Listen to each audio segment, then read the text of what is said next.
March, just April, Yeah. right, isn't it? Because Yeah. it's been The really weather's sunny been awful. and calm, hasn't it? What a load of old Right. tosh. They haven't got a plan. Although, no, Never had they one. haven't got a plan. And also, unbelievably, within 10 months of being Prime Minister, Keir Starmer is now... Or you could just stop making it so easy to come here and get everything the British people Yeah. can't get. Make the couldn't you? channels. You'll turn the boats back. Yeah. See, the French this week said, I know you're giving us $500 million. His stinking English. New crimes are being committed, and he did nothing. Wasn't it Then proven surely- that the guy would Well- have not got away with as much as he got away with if Welby had opened his trap sooner? Wasn't that said at the time? Definitely. The criminal offence of misconduct in public. Things are really getting out of hand. Migrants keep coming in, rubbish is piling up everywhere, and our leaders either go missing or blame the weather. Can you believe that? They're saying border security depends on sunny days now. While pensioners are freezing and streets are full of trash, Keir Starmer is busy hosting pointless meetings. And then there's Justin Welby. He ignored abuse victims and still acts like he did nothing wrong. How bad does it have to get before someone actually does something? Things are looking really bad and people are starting to lose patience. On April 8th, 2025, Plank of the Week with Mike Graham lit up the airwaves from London, and it didn't hold back. The spotlight was firmly on two big names, Prime Minister Keir Starmer and former Archbishop of Canterbury, Justin Welby. Both were slammed for what many see as complete failures in their roles. Starmer was nicknamed Sadistic Starmer for the chaos at the borders, and Welby was called Arrogant Welby for the way he's handled serious abuse scandals. But it wasn't just about throwing around names. This episode really broke down what's gone wrong and how bad things have actually gotten. Let's start with the current Home Secretary, Yvette Cooper. She caused a stir on the BBC when she tried to explain why the government hasn't managed to stop thousands of migrants crossing the channel in small boats. Her excuse? The weather. Yeah, you heard that right. She blamed the weather. In Parliament, she said something along the lines of how border control can't depend on how calm or windy it is. But here's the thing. March and April haven't exactly been sunshine and calm waters. Yet over 30,000 people have arrived just in the first 3 months of 2025. That's more than any previous prime minister saw in the same time frame. So blaming the wind and waves, well, that's not just weak, it's insulting. And what about Keir Starmer? He's only been in office for 10 months, but it already feels like he's totally out of ideas. People were expecting real action, but instead, it seems like everything's falling apart even faster. His government talks a lot about smashing criminal gangs, but what are they actually doing? According to Mike Graham, they're better at smashing avocados than stopping smugglers. That sarcastic jab might sound funny, but it really highlights just how ridiculous things have become. The Sun newspaper is now calling Britain's border system broken, and it's not hard to see why. There are reports of migrants arriving at Dover, cheering and celebrating, knowing they'll get free hotel rooms, food, and more. Meanwhile, British pensioners are freezing in their homes. People can't get GP appointments, and streets are overflowing with rubbish. It's no wonder people feel angry and let down. And then there's Labour MP Peter Hyder Ali, who's busy pushing for an airport in Pakistan instead of helping sort out the mess in his own constituency. It's this kind of disconnect that's driving people crazy. And Justin Welby, he's been accused of ignoring abuse victims, yet he still acts like he's above any blame. That's not leadership, that's arrogance. Let's talk about Keir Starmer because things are starting to look seriously out of touch. People are now asking, is he clueless, dishonest, or just pretending things are going well when they're clearly not? In a recent statement about the small boats crisis, Starmer proudly said that the UK has reset its approach to international cooperation. He mentioned working with countries like Albania and Vietnam to stop people from making dangerous journeys across the channel. Sounds like progress, right? But here's the problem. It makes no sense. How do you deter people who've already paid smugglers, crossed the sea, and landed in Britain? They're already here. What's the plan? Offer Sudoku puzzles at the border and hope they turn back? That kind of logic would be funny if it wasn't so serious. The number of migrants arrived just in the first 3 months of 2025 is alarming, and yet Starmer's main response was to hold a massive immigration summit. 40 countries were invited to London, supposedly to help fix the problem. But guess what? He gave a short speech and then disappeared. That's it. No clear plan, no firm actions, just another flashy event with no real result.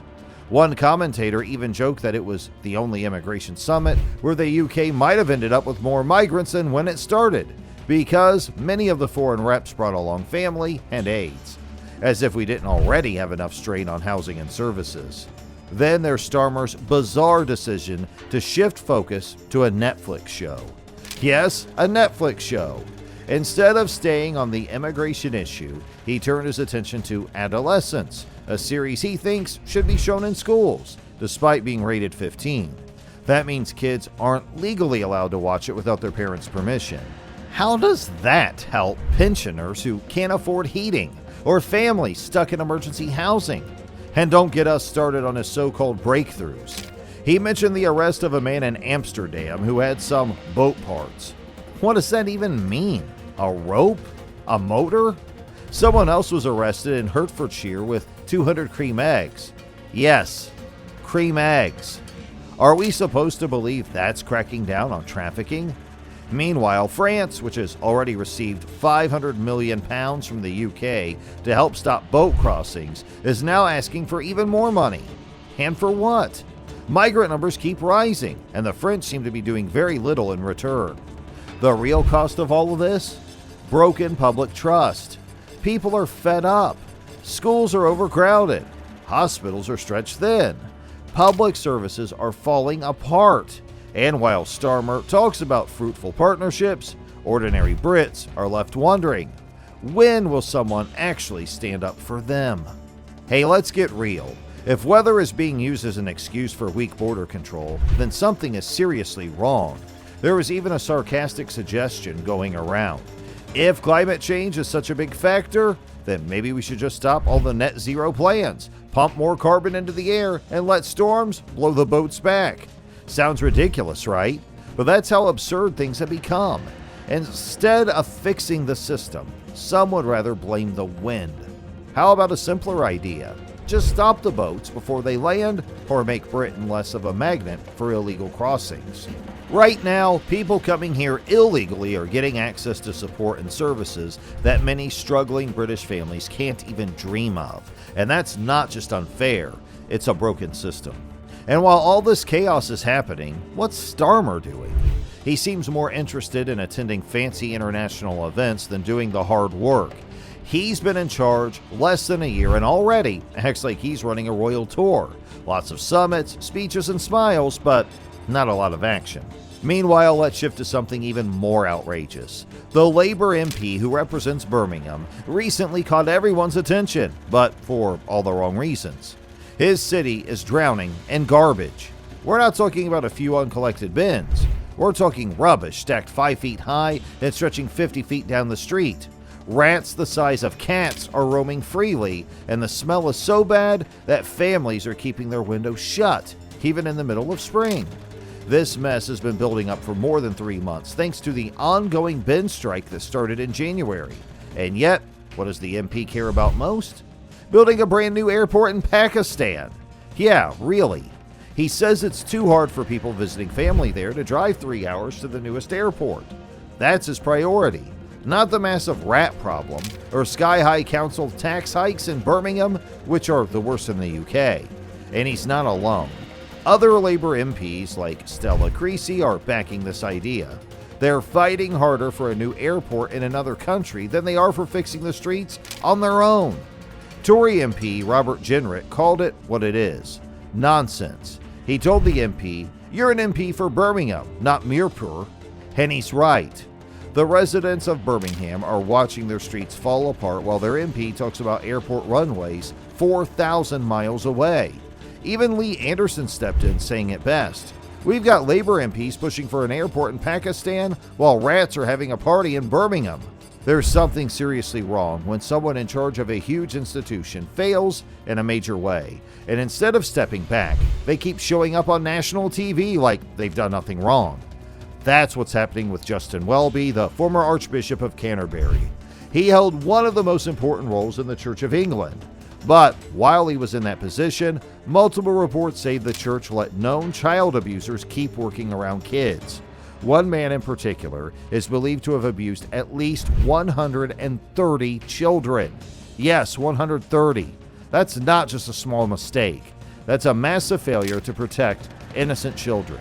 And what makes this worse is how Welby has responded. Instead of showing real remorse, he gave an interview on the BBC recently that left many viewers angry. When asked about forgiving someone who had abused children, Welby didn't say what most people were hoping to hear. He didn't say, "Only the victims can forgive something like that." Instead, he started talking about how God forgives. That upset a lot of people because it felt like he was more worried about the abuser than the people who were hurt. When someone has been through something so terrible, they don't need a vague answer. They need clear support and justice. And then there's the part that really shocked people. Welby said he felt overwhelmed by the situation. Overwhelmed? What about the children who were abused? What about the families whose lives were ruined? It felt like he was making the story about his feelings, rather than showing real concern for the victims. When he finally stepped down from his role, his farewell didn't focus on those who had suffered. Instead, he joked about how tough the week had been for his secretary, and that left many wondering if he ever truly understood the damage that was done on his watch. Now people are asking serious questions. Should he be investigated? In the UK, there's a law called misconduct in public office. If someone knows a crime is happening and does nothing about it, they could be held legally responsible. So the big question is this: does the Archbishop of Canterbury count as a public official under the law? Many people think he does, and if that's the case, then Welby might need to answer to more than just public opinion. There's also another layer to this whole situation. While all of this was happening inside the church, Welby often spoke out about political issues. He criticized government policies, talked about compassion, and gave moral lectures on national TV. But here's what bothers people. While he was doing that, the church itself wasn't handling its own mess. The Church of England owns more than 90,000 properties across the UK. That's a huge amount of land and buildings. And yet, when it comes to helping the homeless or refugees, they've rarely offered up these properties. So what are your views on this? Do let us know in the comments section below. And for more such amazing videos, do subscribe to our channel.